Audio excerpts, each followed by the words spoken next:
Kembali lagi di Cerita Cinta Channel. Jangan lupa like, comment, and subscribe ya. Terima kasih.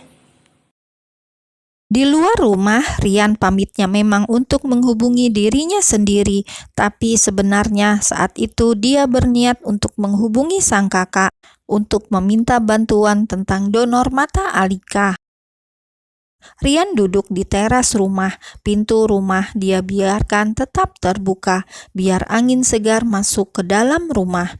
Untunglah saat itu panggilan teleponnya langsung dijawab oleh sang kakak. Reza Aditama di ujung sana sedikit mengerutkan dahi ketika melihat sang adik menghubunginya. Pasalnya selama ini Rian tidak pernah menghubungi dia lebih dulu. Jika ada sesuatu hal yang Rian butuhkan, biasanya adiknya itu langsung datang menemui dia. Rasanya begitu canggung di antara mereka berdua jika saling bicara di sambungan telepon seperti ini. Assalamualaikum Rian, ada apa? Tanya Reza. Dia sampai berdehem untuk sedikit mengikis rasa canggung tersebut. Rian juga melakukan hal yang sama. Waalaikumsalam Pak, aku butuh bantuan. Tambah Rian, sebuah jawaban yang membuat Reza makin bingung. Kenapa memanggilku Pak? Tanya Reza, karena biasanya Rian memanggilnya Mas. Maaf Mas, aku bilang pada Alika mau menghubungi Pak Rian, jelas Rian. Dan seketika itu juga Reza langsung tertawa terbahak-bahak. Dia tahu tentang Rian yang harus menyamar jadi Erlan. Semua itu sang adik lakukan hanya demi kenyamanan Alika, demi kesembuhan gadis malang tersebut. Setelah tawa Reza mereda, barulah dia tanya sang adik butuh bantuan seperti apa.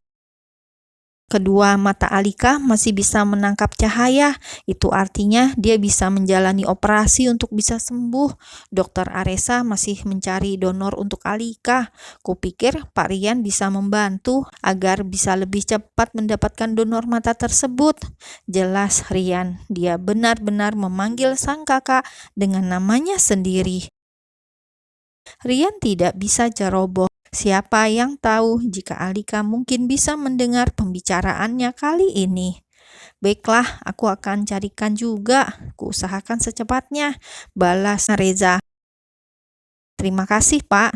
Panggilan telepon itu pun akhirnya terputus di antara kakak beradik tersebut. Rian pun membuang nafasnya dengan lega, seperti dua masalah terselesaikan sekaligus. Pertama, tentang donor mata untuk Alika. Jika sang kakak ikut mengambil peran, dia yakin donor tersebut akan lebih mudah untuk ditemukan. Kedua, tentang hubungannya sendiri dengan sang kakak. Sejak 3 tahun terakhir, hubungannya dengan Reza memang sedikit canggung, sebuah jarak yang memang Rian ciptakan sendiri. Tapi melalui sambungan telepon barusan, Rian seperti telah menyingkirkan semua pembatas itu. Mereka bisa kembali memiliki hubungan yang hangat seperti dulu. Panggil Alika yang entah sejak kapan sudah berdiri di ambang pintu. Rian bahkan sontak langsung bangkit dari duduknya dan segera menghampiri sang kekasih, langsung berdiri di hadapan Alika. Kamu di sini? Apa sudah lama mendengar teleponku dengan Pak Rian? Tanya Rian bertubi. Alika tersenyum dan menggelengkan kepalanya. Tidak, aku baru saja tiba dan aku juga tidak mendengar apa yang kamu bicarakan dengan Pak Rian karena tidak mendengar suaramu, karena itulah aku panggil. Jujur Alika, hanya suara Erlanlah penentuannya saat ini untuk melihat adakah Erlan di sekitarnya. Kenapa? Apa ada rahasia yang kamu bicarakan dengan Pak Rian? Sepertinya ada yang ingin kamu sembunyikan, tanya Alika lagi, bertanya penuh selidik. Pertanyaan Erlan yang bertubi malah membuatnya curiga. Dan kini giliran Rian yang tersenyum. Tentu saja banyak rahasia. Kamu mana boleh tahu. Kita kan hanya sebatas kekasih. Kalau mau tahu semuanya, kamu harus jadi istriku dulu. Weh, balas Alika seolah ingin muntah. Dia bahkan menyentuh dadanya, mendalami peran mual. Dan seketika itu juga tawa Rian langsung pecah. Padahal Rian serius dengan ucapannya itu, tapi Alika selalu menanggapinya bercanda.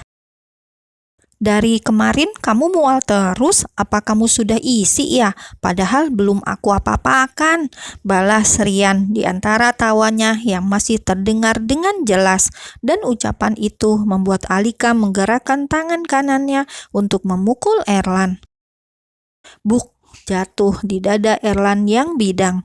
Jangan hamil dulu, harus menikah lebih dulu, ucap Rian lagi. Erlan, geram Alika. Tiap kali Erlan bicara tentang menikah, hati Alika selalu berdebar. Namun wanita cantik itu terus menutupinya dengan sikap yang acuh. Coba berkilah atau mengalihkan pada hal yang lain, namun tak ada satupun yang tahu jika hatinya kini telah benar-benar terpaut pada pria itu, seseorang yang hadir di dalam hidupnya sebagai pelayan. Namun nyatanya kehadiran Erlan lebih dari sekedar itu, bukan pelayan, tapi seseorang yang jauh lebih penting, sangat berarti bagi Alika. Seseorang yang mampu membuatnya bertahan, bahkan berjuang untuk kembali sembuh. Alika sudah tidak peduli lagi bagaimana rupa Erlan, apa pria itu tampan atau tidak, apa pria itu kaya atau miskin, karena kini yang merasa hanyalah hatinya. Dia begitu yakin jika cinta itu memang telah ada. Alika hanya tinggal menunggu waktu untuk mengungkapkan ini semua. Di saat dia sudah bisa melihat nanti, di saat itulah Alika akan langsung menjawab iya ajakan Erlan untuk menikah. Jadi tak akan ada lagi yang bisa memisahkan mereka berdua. Di hari ketiga, akhirnya Rian mendapatkan kabar dari dokter Aresa bahwa Alika bisa menjalani operasi mata esok hari karena donor mata itu telah didapatkan. Semuanya jadi lebih cepat seperti ini juga karena bantuan Reza, dan mendapatkan kabar bahagia itu, Rian bahagia sekali. Dia yang sedang berada di dalam kamarnya bahkan langsung berlari keluar untuk menemui Alika. Bisanti yang melihat majikannya berlari seperti itu langsung mendelik, lalu buru-buru menutup matanya sendiri. Astagfirullahalazim, batin Bi Santi. Pasalnya Pak Rian baru saja selesai mandi dan hanya menggunakan handuk yang melilit pinggangnya dan berlari seperti itu menuju kamar Alika. Bagaimana jika handuk itu sampai jatuh? Astagfirullah, Bi Santi bahkan sampai tidak mampu membayangkannya. Dia yang baru saja membeli sayuran di penjual keliling langsung bergegas menuju ke dapur untuk menyiapkan sarapan. Alika, panggil Rian dengan suaranya yang terdengar sangat antusias. Bahkan langkah kakinya berlari pun mampu Alika dengar juga. Erlan jelas saja habis berlari. Alika yang sedang berdiri menghadap jendela pun langsung berbalik dan melihat ke arah sumber suara tersebut. Tidak tahu bagaimana caranya, namun kini Erlan sudah berada tepat di hadapannya. Nafas Erlan yang memburuh semakin terdengar jelas olehnya. "Ada apa? Kenapa kamu berlari seperti ini?" tanya Alika. Kedua matanya bergerak seperti ikut bicara. Dan Rian terus saja tersenyum lebar seraya menatap wajah cantik kekasihnya. "Dokter Aresa baru saja menelponku, katanya besok kamu bisa operasi," jelas Rian langsung tanpa basa-basi. Rasanya dia pun sudah tidak sabar untuk menyampaikan kabar bahagia ini, dan mendengar ucapan Erlan tersebut, seketika Alika tersentak. Kedua matanya jadi lebih lebar, seolah tak percaya dengan apa yang dia dengar. Sebuah kabar yang seolah mengatakan bahwa sebentar lagi kamu bisa melihat. Rian langsung menangkup wajah Alika dengan kedua tangannya. "Kenapa diam? Kamu tidak bahagia?" tanya Rian. Tapi Alika tidak menjawab, dia malah menangis, langsung memeluk Erlan dengan erat. "Kamu tidak pakai baju?" tanya Alika. Dia ingin marah dan melerai pelukan itu. Namun Rian menahan tubuhnya, tetap menempatkan Alika di pelukannya. "Aku sangat mencintai kamu," ucap Rian. Kalimat yang membuat Alika tak bisa berontak lagi. Gadis itu tersenyum dan kembali memeluk Erlan, menempelkan wajahnya di dada bidang itu, hingga hatinya makin berdegup tak karuan.